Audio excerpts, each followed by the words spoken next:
이제 행정의 객체에 대한 내용입니다. 주체인 이제 국가가 뭐를 가지고 행정을 하느냐 하는 거죠. 그러니까 행정을 통해서 제공이 되는 내용들 이런 게 되겠습니다. 앞에서 우리가 잠깐 살펴본 대로 이제 공공재와 공공 서비스가 주된 내용들이 되겠죠. 여러분들이 그 중학교나 고등학교 때 그 사회 과목에서 이제 경제에 대한 내용들을 배우면 흔히 이제 재화와 서비스에 대해서 많이 봤을 거예요.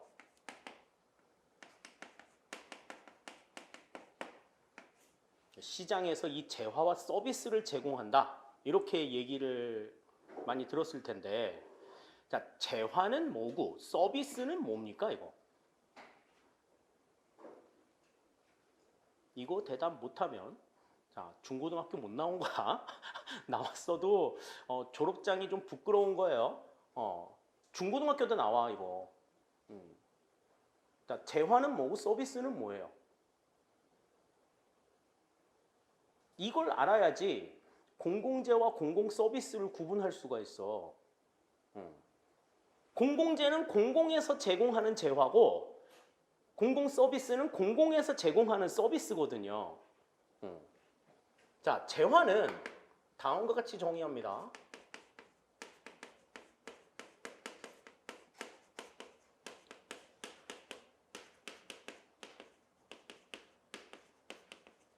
경제 가치를 지닌 유형물. 이걸 우리가 재화라고 얘기를 해요. 그러니까 유형물이면 뭐야? 형태가 존재한다는 거야. 형태가 있는 거지. 서비스는 마찬가지로 경제 가치를 지닌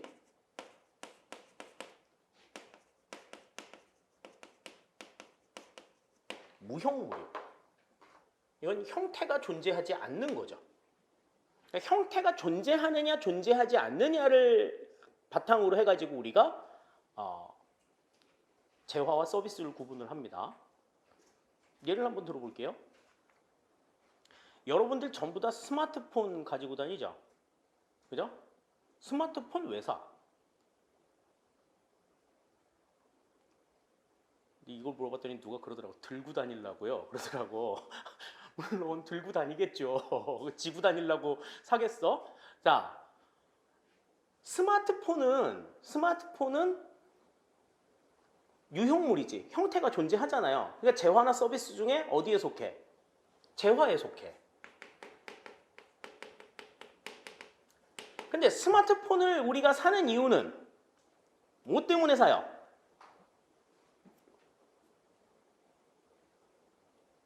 이것도 모르고 스마트폰을 쓴단 말이야, 지금? 자, 스마트폰 왜 사?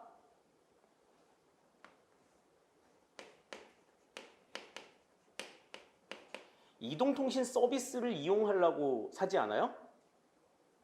전화도 걸고 데이터 가지고 카톡도 하고 인터넷도 보고, 그죠? 통신하려고 사잖아. 그래서 우리는 그 스마트폰을 사면 스마트폰 값도 내고, 그지? 매달 이동통신을 사용하면서 이동통신 사용료도 내죠. 그지? 그러니까 스마트폰은 눈에 보이는 유형물이지. 금전 가치를 지니고 있잖아요. 그래서 우리가 이걸 재화라고 얘기를 하는 거고, 이동통신 서비스는 매달 사용료를 지불해. 경제 가치는 있지만 형태가 존재하질 않아. 그래서 우리가 이거를 서비스라고 이야기를 하는 거예요. 그리고 우리가 공공재, 공공 서비스라고 얘기하는 거는 다른 말로 공공에서 제공하는, 정부가 제공하는 유형물이 있어. 정부가 제공하는 무형물들이 있다고. 그러니까 우리가 이제 통상적으로 쓰는 뭐 이게 행정 서비스 같은 것들이 민원 처리하고 민원 서비스 같은 것들이 있잖아. 이런 거는 전부 다 무형물에 해당이 되지. 근데 이제 여러분들 그 뭐 이제 이따가 학원 끝나고 나갈 때도 그렇겠지만 뭐 인도도 밟을 거고 횡단보도도 밟을 거고 지하도도 건널 거고 여러 가지 유형물들을 만나잖아요. 그건 전부 다 뭐야? 공공재야. 가로등 다 공공재예요. 자, 그러면 이 공공재와 공공 서비스는 어떤 속성을 가지고 있냐? 아까 우리 앞에서 그 사회자본이 공공재의 속성이 있다고 얘기했었잖아요. 말미에 그 얘기했었는데 그 공공재의 속성을 알려고 하면 재화의 분류 기준을 알아야 돼. 이 재화의 분류 기준은 두 가지를 가지고서 나눕니다. 첫 번째가 경합성이야. 경합성. 말 그대로 경합한다는 거지. 재화를 얻기 위해서 서로 싸우는 거야. 경합을 벌이는 거야. 왜 경합을 벌이겠어? 우리 마트에서 무슨 뭐 깜짝 세일 같은 거 하면 뭐 아줌마들이 너도나도 와가지고 막 이렇게 물건 집어가잖아. 마지막 남은 하나의 상품을 놓고 아줌마 둘이서 내가 먼저 봤어요, 내가 먼저 집었어요, 뭐 이거 가지고서 서로 싸우잖아. 왜 싸워? 내가 그 물건을 쟁취하지 않으면 다른 사람한테 뺏기면 나는 그 물건을 못 써. 그거 뺏겨도 내가 그 물건 쓰는데 지장이 없다라고 생각하면 싸울 일이 없잖아. 그지? 여러분들 지금 여기 안에 있는 공기 마시는데 내가 더 공기를 많이 마시겠어? 그러고 싸워? 저기 등치 큰 놈이 앞에서 떡하니 선생이라고 앉아가지고 목청도 큰 게 그냥 막 빼락빼락 소리 지르면서 저 산소리 공기를 엄청나게 마실 텐데 나는 그러면 공기를 못 마셔서 막 이러고 가? 안 가잖아. 그런 걱정 전혀 안 하잖아요. 저 사람이 공기를 얼마나 마시든지 간에 내가 공기를 마시는데 지장이 없다고 생각하니까 안 싸우지. 근데 아까 얘기한 대로 밥 공기 놓고 만약에 싸운다고 생각해봐. 내가 먼저 집지 않으면 내가 먹을 밥이 없어. 그러면 뭐 이제 막 개떼처럼 덤벼가지고 막 이제 차지하려고 그럴 거 아니야. 나의 재화 소비가 다른 사람의 재화 소비에 영향을 미치는 성질, 이걸 우리가 뭐라고 얘기한다? 경합성이라고 얘기해. 그러니까 내가 재화를 가져가잖아. 어떤 한 사람이 재화를 가져가면 남은 사람들이 재화를 차지할 가능성은 그만큼 줄어드는 거야. 점점 줄어드는 거야. 누군가가 차지해가면 차지할수록. 그걸 우리가 경합성이라고 얘기를 하고요. 다음, 배제성이라고 하는 게 있습니다. 배제라고 하는 건 뭐야? 뒤로 제끼는 거지. 뒤로 제외해버리는 거야.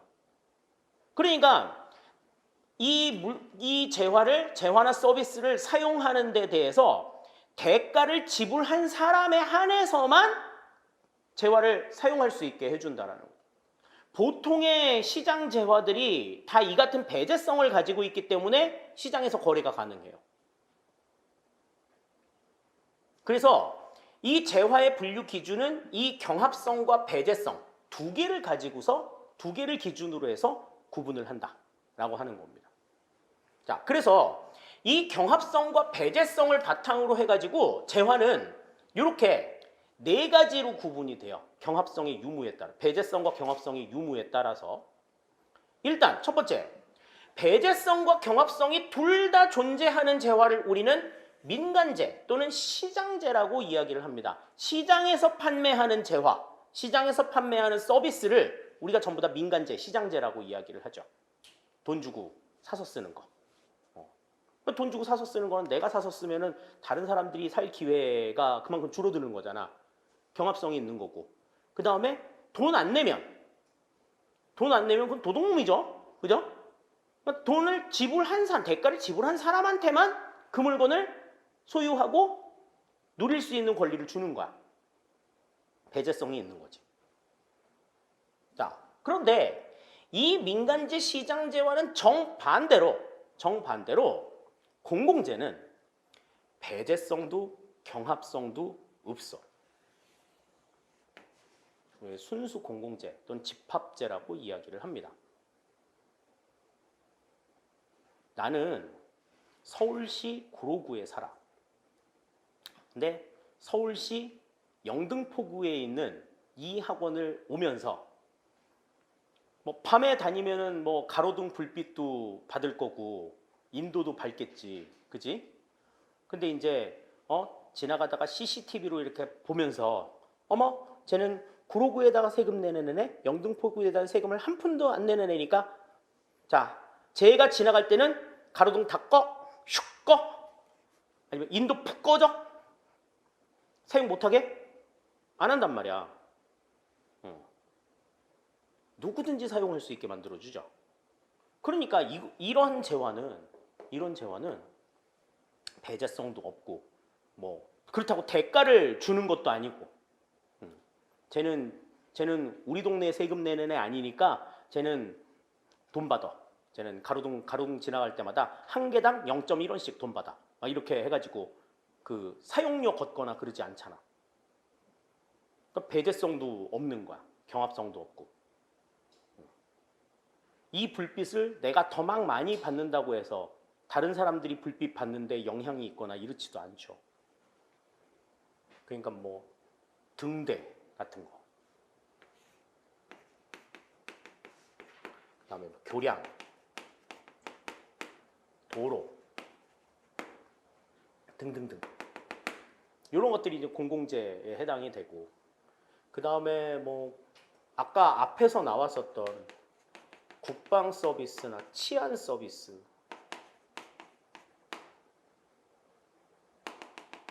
등등등 서비스들, 이게 눈에 보이지 않는 서비스들이죠. 이런 서비스들은 전부 다 공공재에 해당이 되는 거예요. 그래서 지금 이렇게 설명드린 민간재나 이 공공재 같은 경우에는 공공재가 이러한 성격을 가지고 있다라는 것만 기억해 두시면 되고요.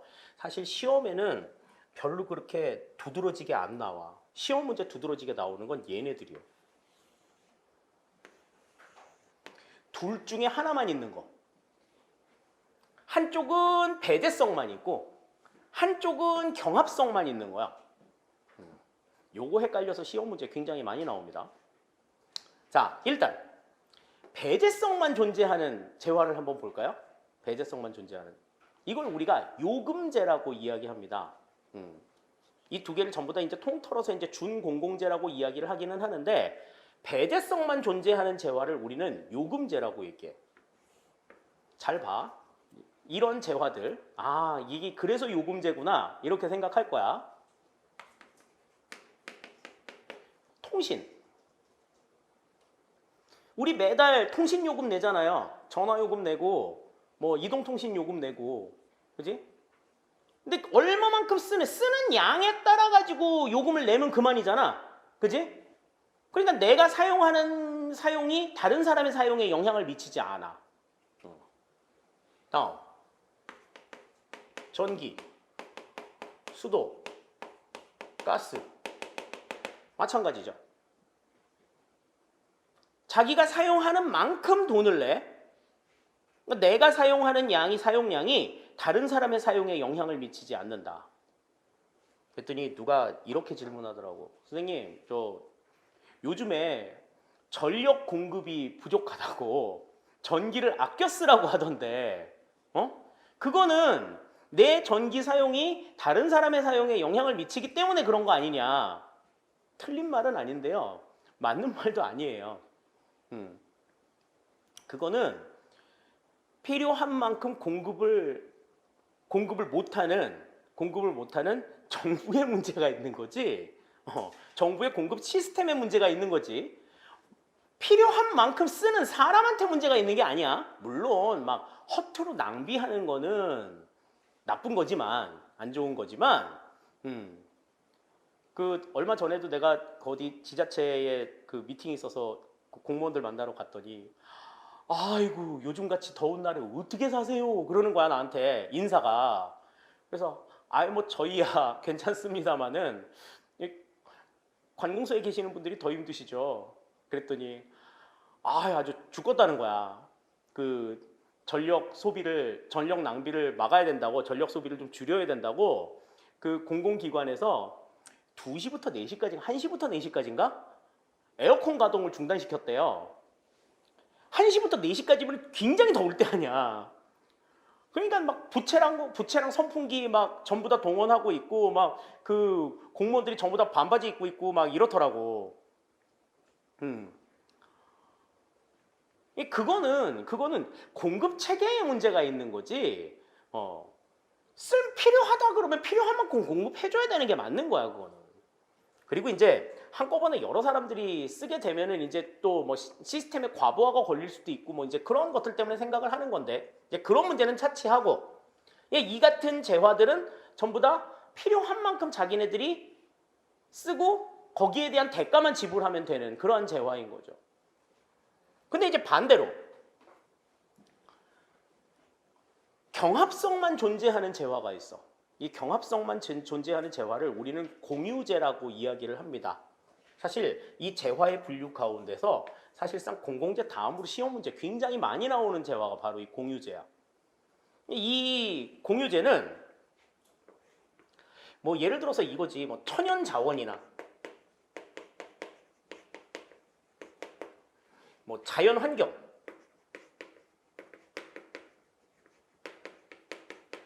이런 걸 들 수가 있어요. 요즘에 한참 휴가철이어가지고 내 친구들 막 식구들 데리고서 무슨 계곡이다 뭐 어디 그 피서 간다고, 피서 갔다고 막 이렇게 사진 찍어가지고 메롱메롱 약 올리는데, 그 계곡들 가보면 계곡이 와 그렇게 맑을 수가 없어. 그렇게 맑을 수가 없어. 근데 거기는 누구든지 가서 뭐 텐트 치고 야영할 수 있죠. 근데 거기에 굉장히 많은 사람들이 몰리게 되면 내가 봤던 그 처음에 왔을 때의 그 깨끗한 계곡물, 이거는 담보를 하기가 어렵지. 그러니까 뭐 이제 이제 다음 주 되면 이제 말복이고 이제 그런데 이제 꼭 복날 되면 닭 잡아먹자고 이제 뭐 계곡 같은 데 가는 사람들 있잖아. 그런 어떤 계곡의 어떤 음식점 같은 데 가게 되면은 그 계곡 있는 데는 어때? 야, 아주 뭐 진흙탕 그런 진흙탕이 없잖아. 야, 저기다가 우리 애를 놀게 하고 싶을까라는 생각이 들 정도로 굉장히 지저분하잖아요. 사람들이 많이 몰려서 그렇거든. 많이 몰려서. 그러니까 이거는 그러니까 누구나 다 깨끗하고 쾌적한 환경을 원하는데 사람들이 많이 몰리면 그 환경을 담보를 못 해주는 거야. 경합성이 존재를 하는 거지. 그러니까 천연자원이나 자연환경, 뭐 수목림, 뭐 이런 데들은, 계곡 이런 데들은 배제성은 없지만, 그러니까 누구나 사용을 하는데 제한은 없지만, 대가를 지불하지 않고도 쓸 수는 있지만 경합성은 존재하는 거야. 그러니까 그렇게 되니까 어느 정도 적정선의 사용량을 보장해주지 않으면, 인원수를 보장하지 않으면 모두가 사용을 못하는 그런 상황들이 발생을 할 수도 있는 거죠. 우리 나중에 이제 보겠습니다만은 뭐 공유제의 비극이라든지 뭐 이러한 내용들이 이러한 상황에서 등장을 할 수 있다라고 하는 겁니다. 그래서 재화라고 하는 것은 경합성과 배제성의 유무에 따라서 이렇게 네 가지로 구분이 된다라고 하는 거. 요걸 이제 우리가 알아두실 필요가 있어요. 그 맥락에서 이제 공공재라고 하면은 어떤 재화인 거야? 배제성도 없고 경합성도 없는 그러한 재화인 거죠. 그래서 이제 우리가 이 공공재라고 하는 건 비경합성과 비배제성을 가지고 있다. 이렇게 우리가 이야기를 해. 경합성과 배제성이 없다는 이야기를 비경합성, 비배제성 이렇게 설명을 합니다. 자, 그러면 이제 재화가 그러면 이렇게 네 가지만 있느냐? 그렇지 않아. 또 다른 분류들이 있어요. 자, 가치재라고 하는 게 있습니다. 이 가치재는 뭐냐면 일단 민간에서 공급해요. 민간에서 공급하는 거니까 이제 민간재, 시장재에 해당이 되겠지.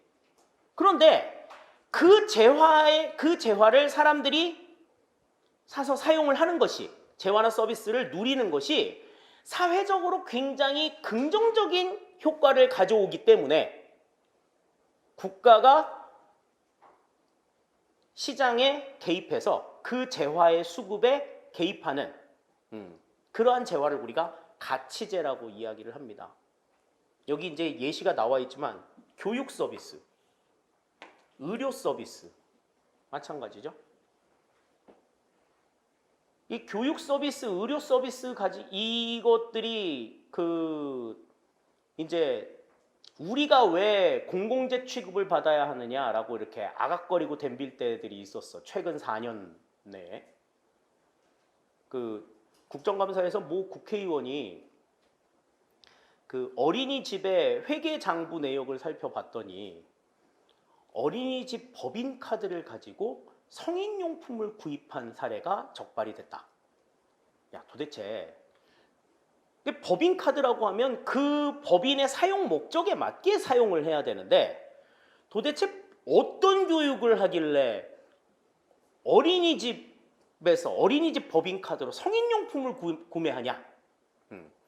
그래서 이제 이 국회의원이 그 법안을 발의한 게 뭐였느냐면 어린이집이라든지 이런 교육기관들은 회계 내역을 전부 다 공개해라.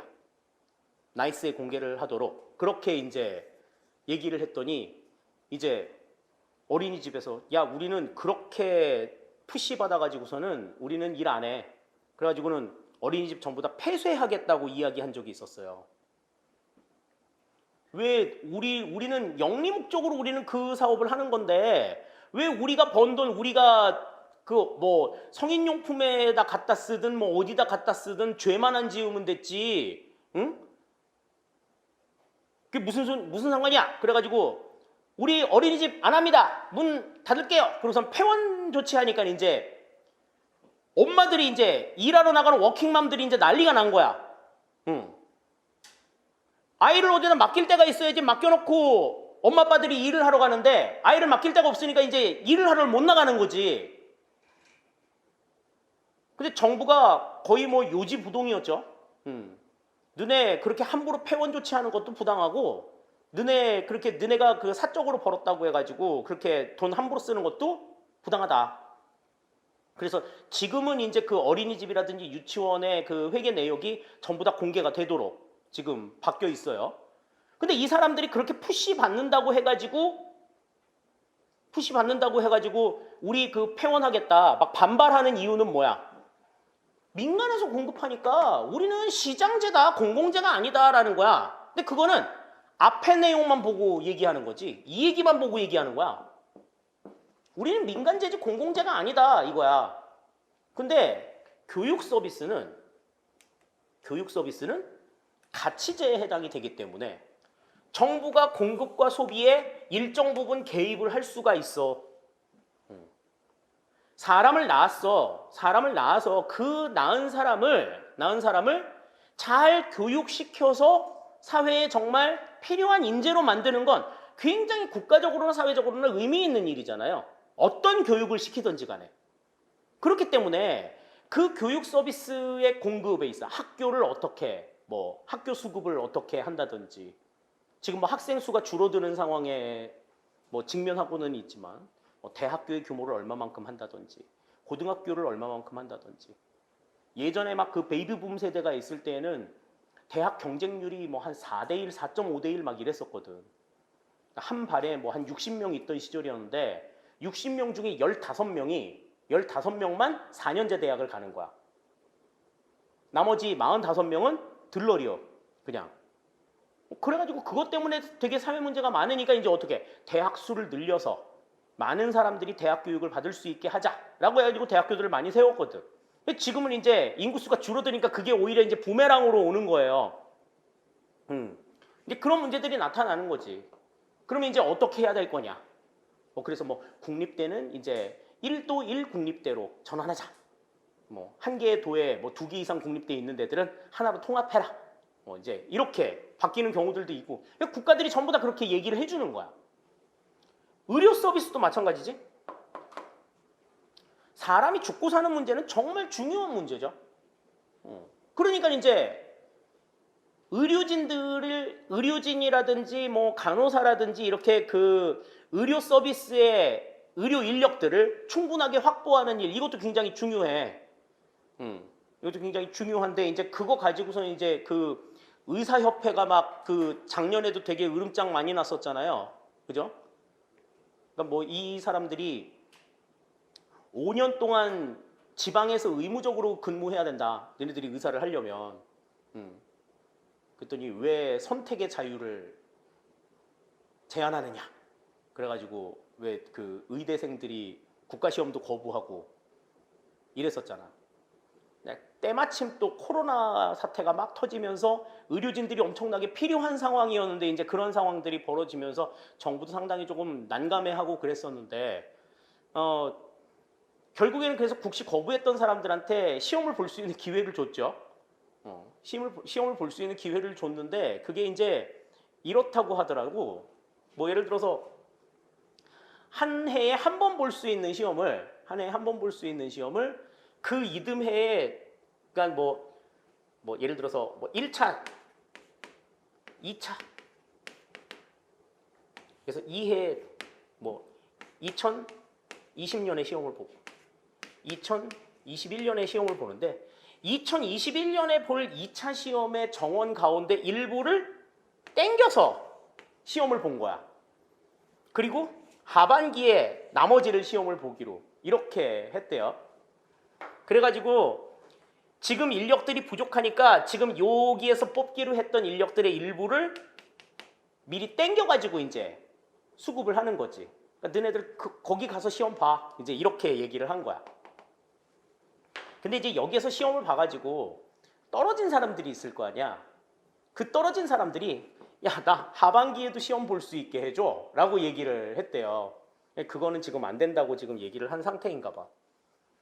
이 의료 인력들을 어떻게 수급해야 될 것인지에 대한 것들도 국가가 전부 다 컨트롤을 하죠. 지금 뭐 교사 인력이라든지 그 다음에 뭐 의료 인력이라든지 이런 것들 전부 다 국가에서 인력 수급들을 합니다. 그렇게 해서 그 수급들이 이루어질 수 있도록 하는 거는 그 재화 자체의 성격이 재화의 사용이 사회적으로 의미가 있는 가치제이기 때문에 그래. 주택도 마찬가지죠. 몇 달 전에 그 LH가 우리 모든 국민들의 공분을 사게 했지만 그 주택의 문제, 그래서 왜 LH를 막 민영화하자 막 이런 얘기들이 있었어. 근데 LH는 절대로 민영화하면 안 돼요. 큰일 나. 저소득층이나 중산층 서민들은 내 집을 가질 수 있는 기회가 싹 사라져.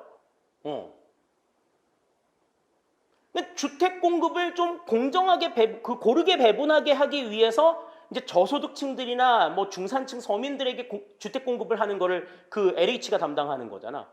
그 공급에 개입을 하는 거죠. 근데 이제 LH 민영화하고 이제 모든 주택들을 전부 다 민간에서 공급한다고 생각해봐.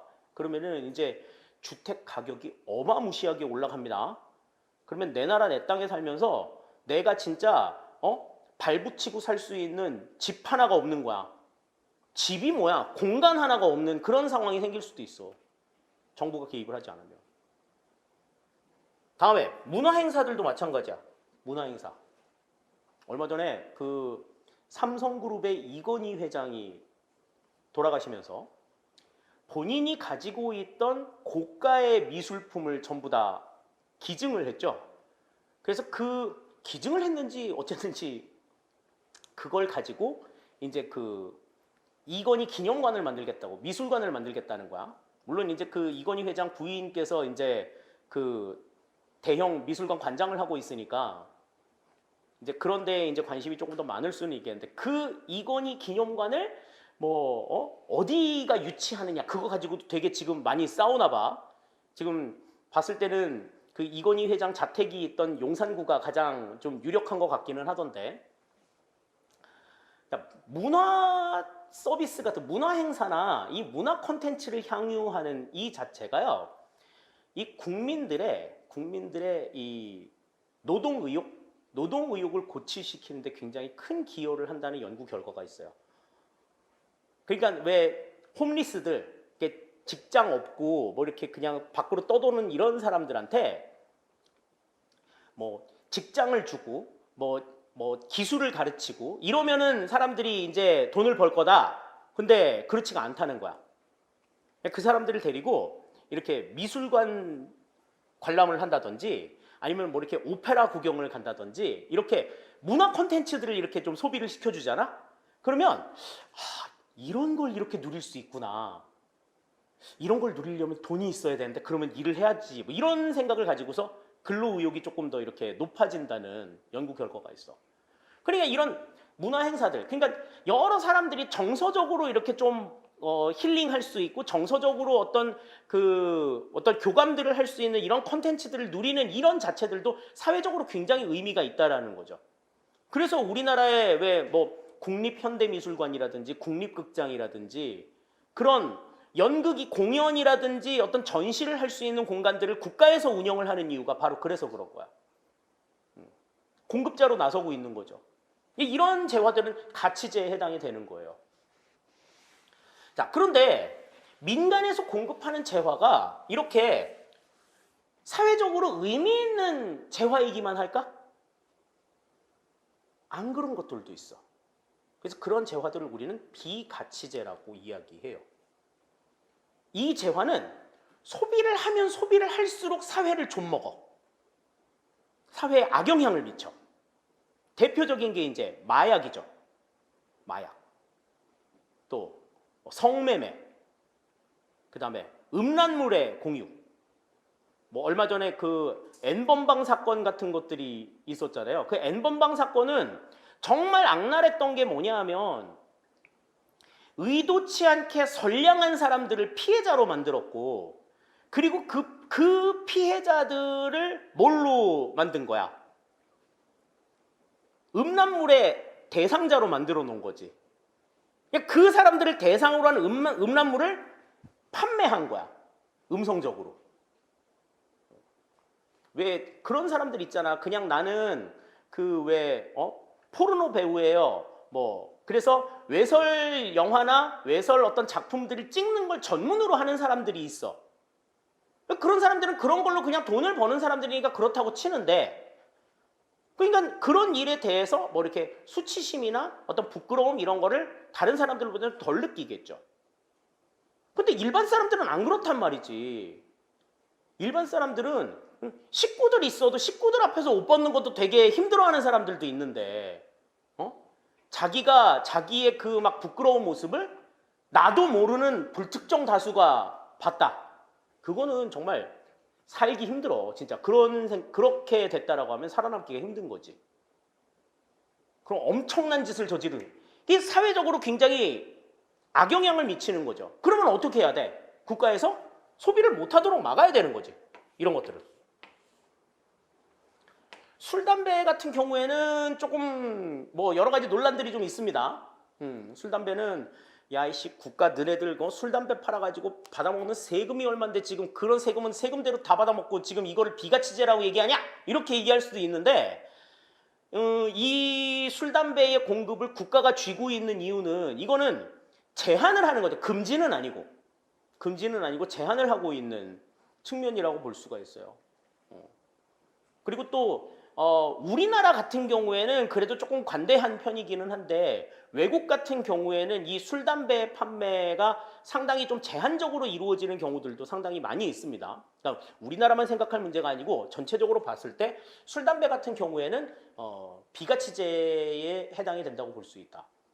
그렇다고 해서 비가치제 아니라고 해서 가치제라고 볼 수 있는 건 아니잖아. 술, 담배 같은 경우에.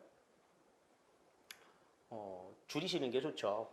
적당히 하시는 게 나는 좋다고 생각해요. 적당히 하는 게 좋다고 생각하고요. 뭐 마약 같은 경우에도 적당히 하잖아. 정말 필요할 때 의학적인 목적으로 조금씩 사용하도록 허용이 되어 있는 경우들이 있죠. 마약 같은 경우에. 그런 걸 이제 즐기는 사람들도 있기는 합니다만은. 포르노 성매매는 이거는 에휴, 말해서 뭐 하겠어. 아무튼 자, 재화는 이렇게 여러 가지로 구분이 된다. 자, 이 공공재 같은 경우에는 공공에서 공급하는, 정부가 국민한테 공급하는 유형물이라는 거지. 그래서 그 특징은 비배제성과 비경합성으로 규정이 된다. 아까 설명한 내용들을 전부 다 하나로 합치면 이렇게 볼 수가 있을 것 같습니다. 자, 다음에 이제 두 번째 공공 서비스예요. 이 공공 서비스는 자, 무형의 생산물이죠. 무형의 생산물입니다. 그래서 정부가 대체적으로 일반 재원을 통해서 보편 서비스로 공급을 하는데, 자, 이 공공 서비스는 공급의 방식이 네 가지로 구분이 됩니다. 그래서 공급하는 주체가 공공부문이냐 민간부문이냐, 그러니까 공공부문에서 공급이 되느냐 민간부문에서 공급이 되느냐. 다음에 공급의 수단이 무엇을 통해서 공급이 되느냐, 권력을 바탕으로 해서 공급이 되느냐 아니면 시장을 통해서 공급이 되느냐. 여기에 따라서 일반 행정, 민간 위탁, 책임 경영, 민영화 이렇게 네 가지로 구분이 돼요. 일반 행정이라고 하는 거는 우리가 흔히 그냥 구청이나 시청 가가지고 민원 업무나 행정 업무 하는 그 내용이 일반 행정이야. 공공부문에서 제공이 되는 권력을 통해서 제공이 되죠. 이러이러한 요청이 왔을 때는 이러이러하게 처리해줘 라고 하는 근거나 어떤 명령들을 바탕으로 해가지고 이루어지는, 여러분들이 이제 공무원 되고 나면 보편적으로 하게 될 업무들이 바로 이 업무가 되겠습니다. 자, 다음에 민영화는 민간 부문에서 시장을 통해 가지고 이루어지는 거지. 그러니까 처음에는 정부가 공급을 하다가 공공성의 문제에서 자유로워지게 되면 이제 어떻게 되는 거야? 민간한테 제공을 하는 거죠. 그러니까 공공성의 문제에서 자유로워진다라고 하는 얘기는 다시 말해서 무슨 얘기냐면 모두가 사용하게 됐을 때. 이때는 이제 뭐 쓰는 사람 있고 못 쓰는 사람 있고 이 차이가 없으니까 품질을 높이기 위해서 필요한 거지. 통신 서비스가 가장 대표적인 예죠. 예전에 통신 서비스는 집집마다 전화 있는 집 그렇게 많지 않았어요. 집에 전화가 있다 그러면 되게 부잣집이었어. 되게 부잣집. 그래서 집 전화 없는 데들도 되게 많았고, 전화 개통됐다 그러면 그거 하나가 완전히 집에 되게 경사인 그런 경우들도 되게 많았는데, 그 당시에는 그 전화국이 공사였어요. 공사. 전화국이라고 얘기하죠. 각 지역마다 전화국이 있고 우체국이 있는 것처럼 각 지역마다 전화국이라는 게 있었고, 그리고 그 전화 시설이나 뭐 이런 것들 움직인 거 다 국가가 했었어. 한국전기통신공사라고 하는 이제 공사가 있었죠. 공공기관이 있었죠. 그랬는데 이제 모든 집이 이제 전화를 한 통씩 다 가지고 있게 된 거야. 더 이상 이제 이 전화 서비스나 이런 부분들을 누리지 못하는 사람들이 없게 된 거지. 집집마다 다 전화가 한 통씩 있으니까 이제 어떻게 돼? 그 품질을 향상시키기 위해서는 어떻게 해야 된다? 경쟁사들이 있어야 된다라고 봐서 90년대 말부터 이제 이 민영화 작업을 시작을 합니다. 그래서 민영화에 대비해서 이제 이름도 공사에서 이제 한국전기통신공사에서 한국통신으로 바꾸죠. 그 영어로 이제 한국통신이 코리아텔레콤이었거든. 코리아텔레콤의 앞자를 따서 지금 KT가 된 거야. KT가. KT는 지금은 이제 민영화돼서 이제 민간으로 전환이 되었죠. 통신 서비스 같은 경우에 그래. 가장 대표적인 예가 이제 그런 거죠. 이거는 완전히 이제 시장에다 맡기고 정부는 손 터는 거야.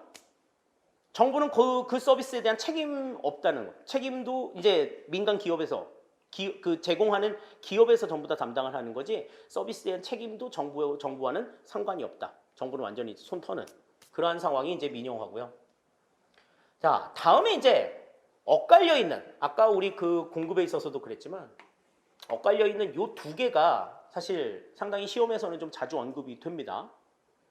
우선 민간 위탁이라고 하는 거는 권력을 통해서 제공이 되는 건데 민간 부문에서 제공이 되는 내용이야. 그러니까 어떤 거냐면 고용을 조금 높이기 위해서 취업 교육을 시키기로 했어. 취업 교육을 시키기로 했는데, 취업 교육을 시키려고 하면 그 취업 교육을 할 수 있을 만한 교육 시설이 있어야 되잖아요. 교육장이 있어야 되잖아.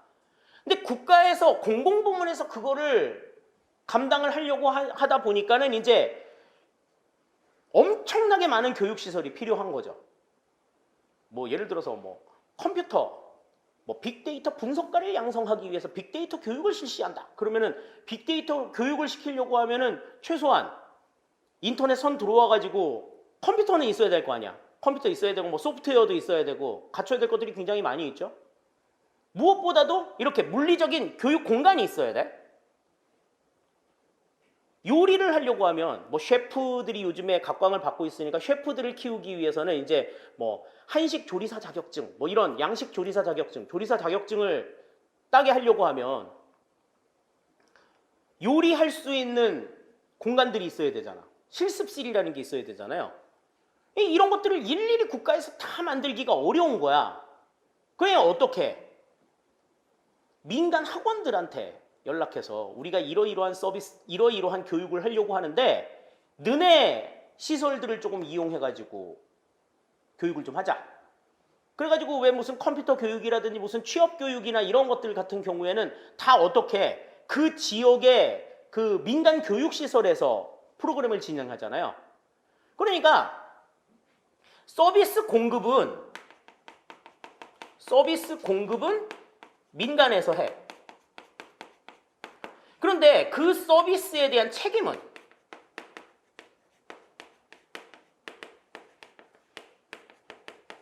정부에서 지는 거야. 이게 민영화하고 다른 거죠. 민영화는 공급이나 책임을 전부 다 민간에서 담당하는 거지만 지금 이 민간 위탁이라고 하는 건 서비스 공급만 민간에서 담당을 하는 거고 서비스에 대한 책임은 정부가 지도록 하는 이 같은 체계를 우리가 민간 위탁이라고 얘기를 한다. 조금 이따가 민간 위탁의 방식에 대해서 말씀드릴 수 있을 거예요. 거기에 대해서 이야기하면서 조금 더 이야기를 해봅시다. 자, 다음에 이제 남아있는 게 책임 경영입니다. 아까 내가 말씀드릴 때 정부에서 재화나 서비스를 공급하는 이유는 뭐 때문이라고 말씀드렸었죠? 통신 서비스 이야기할 때 그 얘기 잠깐 했었는데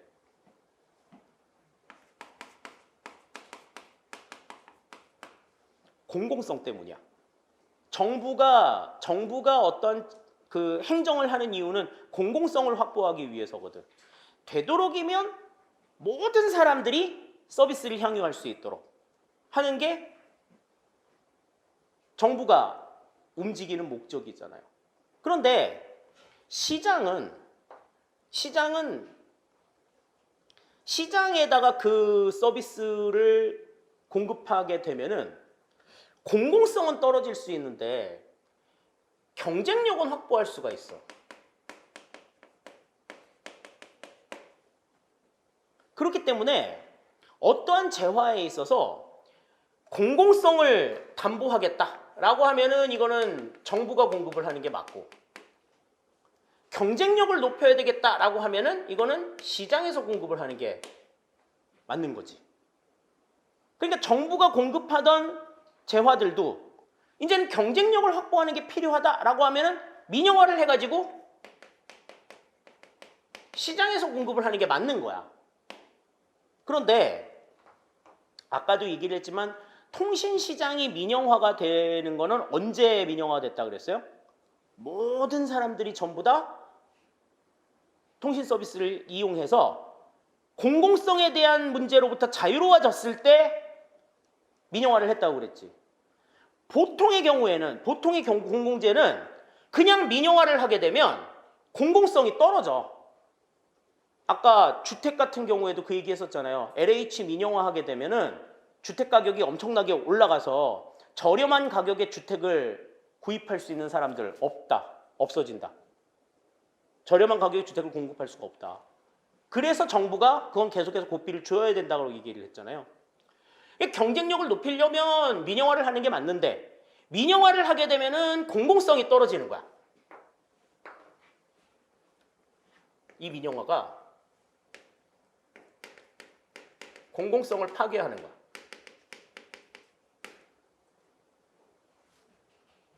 그러면 어떻게 해야 될까? 공공성도 확보하면서 경쟁력을 확보하려면 어떻게 해야 될까? 거기에 대한 답으로 제공하는 서비스가 바로 책임 경영.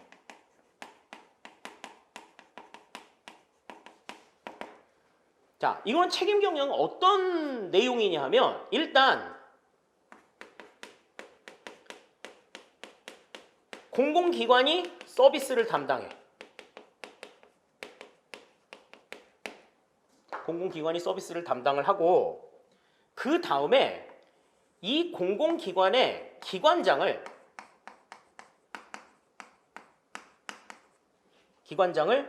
그 분야의 해당 분야 전문가를 그러니까 해당 분야 전문가를 기관장으로 임명하는 거예요.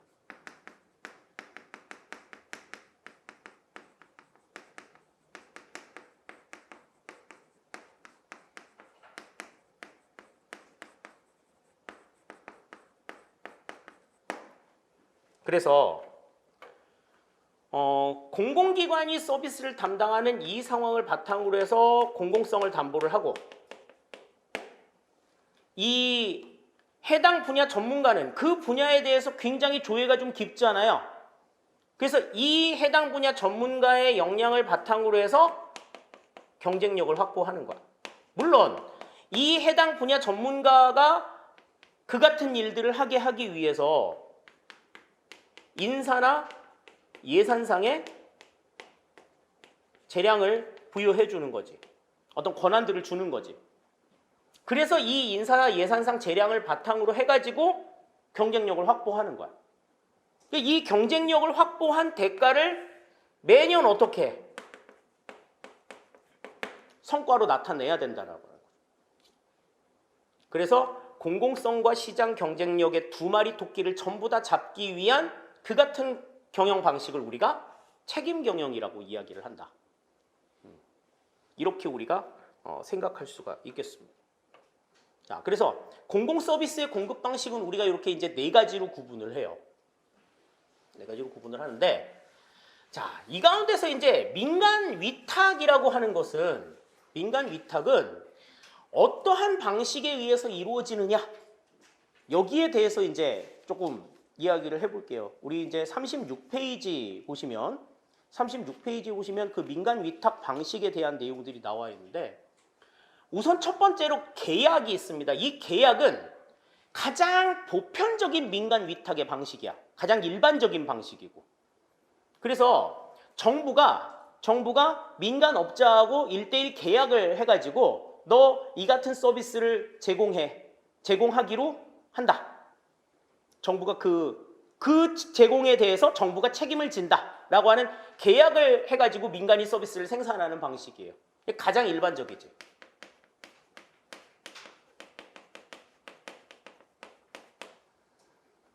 다음에 이제 두 번째가 면허입니다.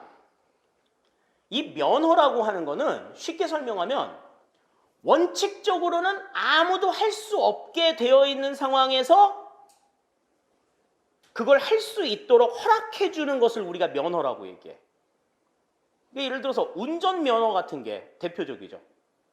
보통 사람들은 일반적으로 운전을 할 수 있어 없어? 운전 못해. 운전하면 걸려. 그런데 일정한 자격 요건을 갖추고 일정한 시험에 통과한 사람들은 시내에서 운전을 할 수 있도록 허락해 주는 거야. 남들이 못하는 걸 할 수 있게 만들어 주는 거지. 그걸 우리가 면허라고 얘기해. 그러니까 민간 기업은 공공 서비스를 제공할 수 있어 없어? 원칙적으로 제공할 수 없어.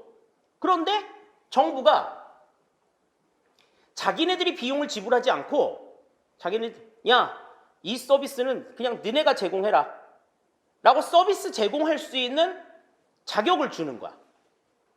민간 조직이 일정 구역 내에서 공공 서비스를 제공할 권리를 인정해 주는 거지. 정부가 돈 주고 내가 돈 줄 테니까 너 이거 좀 제공해 줘. 이거는 민간 위탁인 건데 그냥 일반적인 민간 위탁인 건데 소요 비용을 지불하지 않고 그냥 민간이 그냥 공급할 수 있도록 허가를 해 주는 거야. 자, 그런데 그 허가를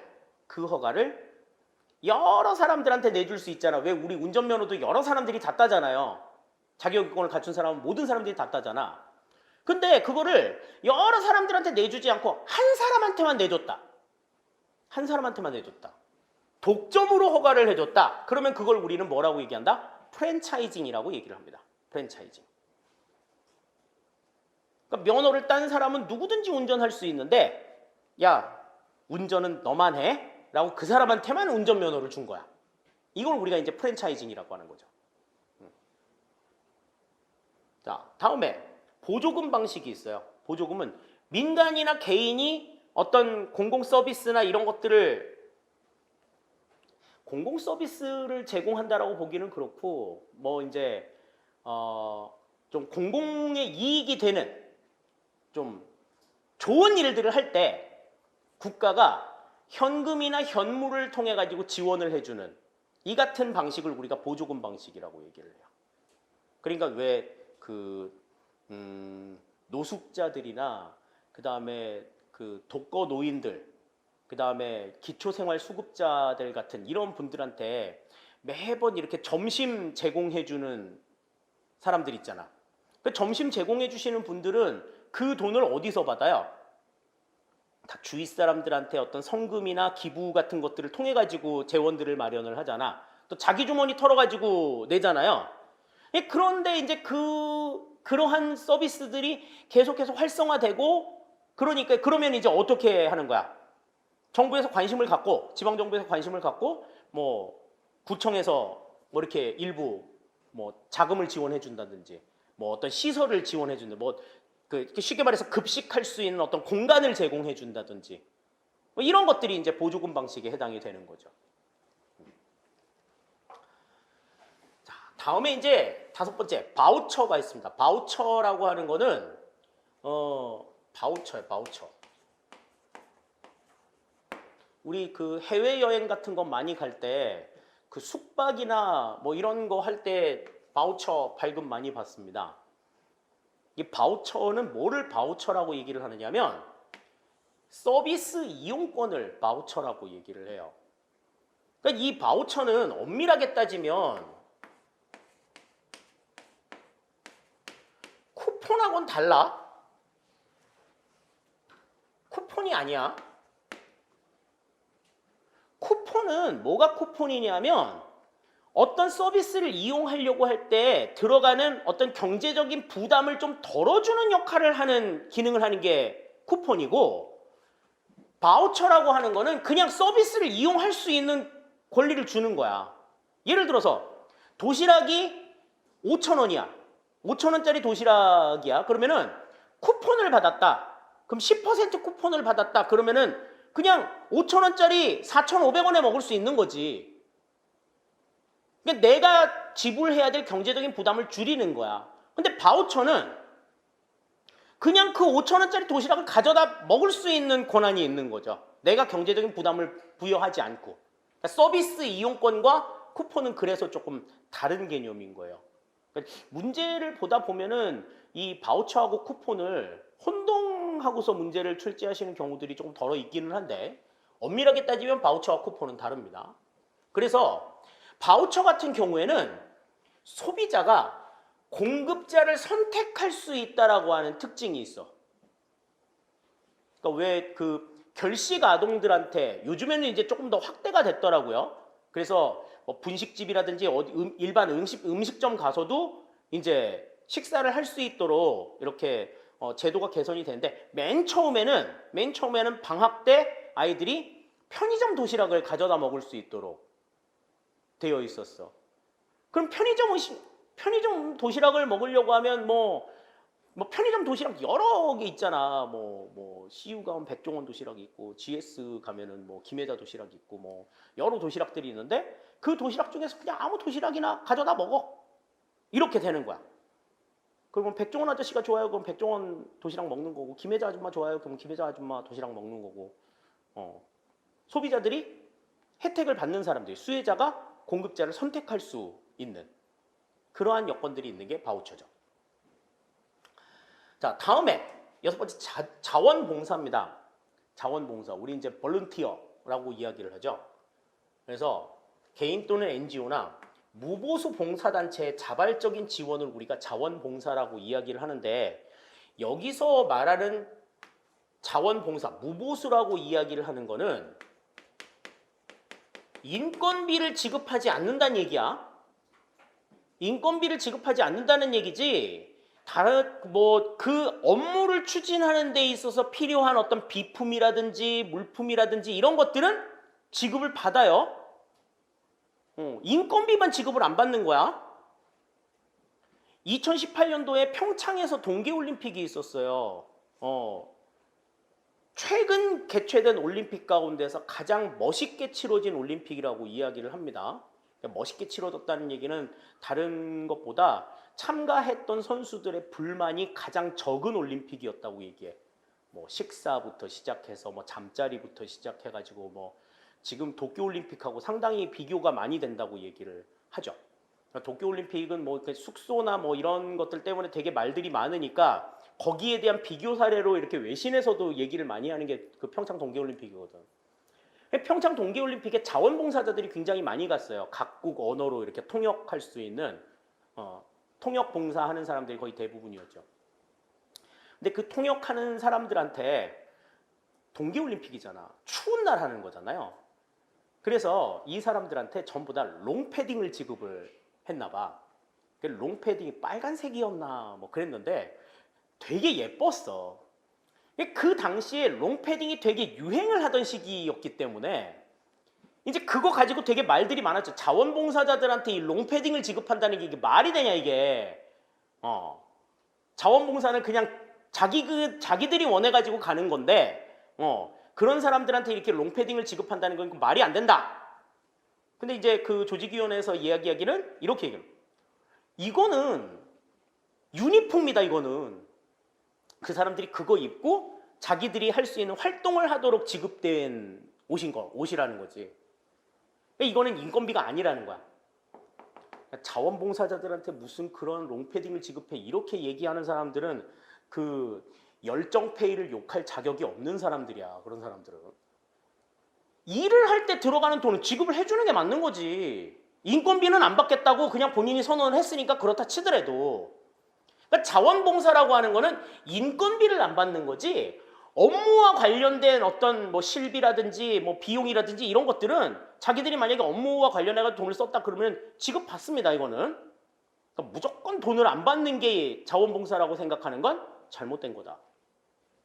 다음 7번째, 자조활동입니다. 자조활동은 수혜자와 제공자가 같은 집단에 소속되어서 서로를 돕는 방식이야.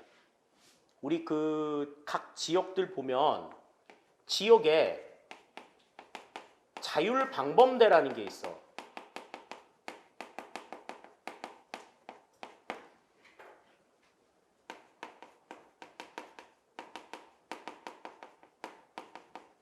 의용소방대라고 하는 데들도 있습니다. 이 자율방범대나 의용소방대는요, 전부 다 그 지역 주민들로 구성이 돼. 그 지역 주민들로 구성을 해서 그 주민들이 자기가 살고 있는 지역을 순찰 도는 거야. 그럼 그 지역 주민들의 어떤 치안이나 안전을 확보할 수 있겠죠? 의용소방대도 마찬가지. 그 지역에서 불이 났어. 소방차가 오려고 하면 시간이 좀 걸려. 제일 먼저 가동이 되는 게 의용소방대야. 내 그 동생이 경기도 고양시에 사는데, 경기도 고양시에 그 예전에 그거 있었어. 그 탄자니아인가 어디 그 외국인 근로자가 그 풍등 하나 이렇게 띄웠는데 그 풍등이 저유소에 들어가가지고 그 석유가 폭발을 한 거죠. 그래서 엄청나게 큰 화재가 난 적이 있어. 내가 알기로 경기도 북부에 있는 소방차는 다 모였을 거야 거기. 다 모여가지고 불 끄려고 막 난리인데 뭐 도로 통제도 안 되고 뭐 난리가 난 거야. 도로 통제라든지 거기 뭐 사람들 이렇게 좀 그 컨트롤하고 뭐 이런 일들을 전부 다 그 지역 의용소방대들이 전부 다 했다고 얘기를 하더라고요. 이거는 그 지역 주민들이 자기가 살고 있는 지역 주민들의 안전을 위해 가지고 활동을 하는 거야. 그러니까 이 의용소방대나 지역 자율방범대에서 활동을 하는 사람들은 그 사람들이 서비스를 제공하는 사람인과 동시에 그 서비스의 수혜를 받는 사람들인 거지. 그래서 서비스 수혜자와 제공자가 같은 집단에 소속이 되는 것을 자조활동이라고 이야기한다. 스스로 돕는 활동이라는 의미죠. 자, 다음에 이제 규제나 조세 유인이 있습니다. 규제나 조세 유인은 공공 서비스를 제공하도록 행정 규제를 하거나 그러니까 다시 말해서 공공 서비스 제공 안 하면 너 혼나? 너 꿀밤 맞을걸? 너 혼날걸? 뭐 여러 가지 페널티가 있을걸? 그래서 공공 서비스를 제공하게 만들든지 아니면 조세 유인을 해. 너 이 공공 서비스 제공하면 내가 세금 깎아줄게.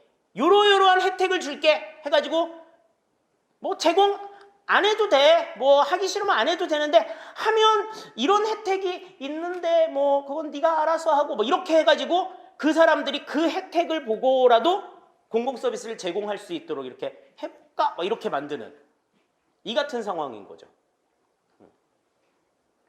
요거는 시장 실패의 어떤 교정 방법으로도 활용이 되기도 해. 그러니까 어떤 일들을 할 때, 그러니까 왜 집에서도 그렇잖아. 엄마가 애들 공부시킬 때. 너 공부 안 하면 너 죽어. 너 오늘 너 영어 단어 너 50개 안 외우면 너 밖에 나가서 축구도 못할 줄 알아. 막 이제 이런 식으로 막 하든지.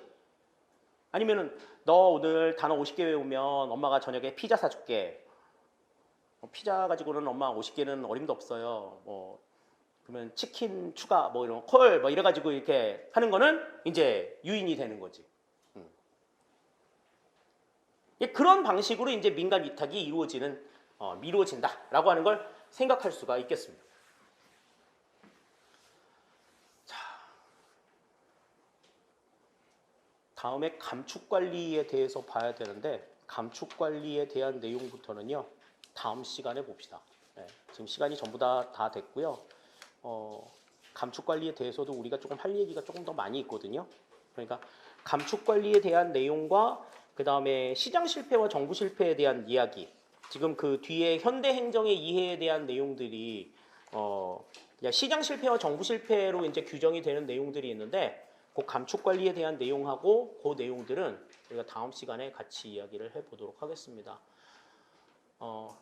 첫 시간이라 되게 뭐 기대되는 마음도 있었을 거고 떨리는 마음도 있었을 거고 그런데 사실 이게 공부라는 게 그래요. 공부라는 게 하고 나면 남는 게 그렇게 많아 보이지 않습니다. 그래서 나는 공부를 되게 많이 한 것 같은데 실제로 머릿속에 남는 건 별로 없는 것 같고 그래서 한두 달 정도 이렇게 공부를 해보다가 되게 좀 그것 때문에 혼란을 겪는 경우들이 많은데 콩나물을 키울 때 물 많이 뿌리지만 콩나물이 먹는 물보다 빠지는 물이 훨씬 더 많습니다. 하지만 콩나물은 그 물 먹고 자라죠. 지속적으로 그러니까 우리가 모르는 사이에 우리 머릿속에는 차곡차곡 내용들이 쌓여가. 그걸 우리가 느끼지 못할 뿐이에요. 그러니까 여러분들이 정말 집중해서 공부를 한다고 하면 분명히 머릿속에는 남아. 거기에 대한 믿음을 가지고 계속해서 버텨나가셔야 됩니다. 지금 시점에서는 계속해서 버텨나가셔야 돼요. 그러니까 아무것도 지금 변화가 된 것 같지 않고 아무것도 지금 바뀌지 않은 것 같다. 그런 생각이 들더라도 지금의 그 상황을 계속해서 유지하는 게 필요하다. 공부는요 마약이 아니에요. 마약은 맞자마자 바로 반응이 오는데 공부는 그렇지 않습니다. 우리가 왜 여름 잘 나려고 하면 엄마들이 보약을 봄에서부터 먹여. 왜 그래? 먹이고 나서 그 약이 효과를 발휘하려면 시간이 좀 걸리기 때문에 그래. 공부도 똑같아요. 바로 효과 안 나. 뭐 바로 효과 납니다. 뭐 직방으로 효과가 나요. 이런 거는 전부 다 마약 장사야. 절대로 속으면 안 돼. 공부는 절대 그런 게 아니야. 그러니까 내가 지금 아무것도 모르고 아무것도 지금 쌓인 것 같지 않다고 하더라도 정말 밑바닥에 조금씩 쌓여. 시간이 지나다 보면 그게 눈에 보일 때가 와요. 여러분들이 방 청소 한두 달 안 하고 나면 이렇게 그 집안에 이렇게 솜처럼 굴러다니는 먼지가 보이는 것처럼 옛날에는 그게 안 보였는데 쌓이면 보이는 거야. 그때까지 여러분들이 계속해서 좀 참으실 수 있어야 됩니다. 지금은 여러분들 뭐 아무 걱정 없어. 지금 처음 시작하는 거기 때문에 내가 맨날 얘기해. 이 첫 시간은 수험생들에게 있어서는 허니문 기간이라고. 아무 걱정 없어. 지금 뭐 다 붙을 것 같아 지금 난 시험 보면 뭐 붙을 거야. 뭐 잘 될 거야. 막 이런 생각 가지고 왔기 때문에 지금은 고민이 한 개도 없어. 지금은 고민이 한 개도 없는데 이제 점점 지나갈수록 이제 그런 사소한 것들이 여러분들의 발목을 계속해서 잡을 거예요. 그런 데에 현혹되지 마시고 끝까지 잘 버텨내셔서 성공적으로 합격할 수 있는 이번 시즌 되기를 바랍니다. 아시겠죠? 네, 수고 마치겠습니다. 감사합니다.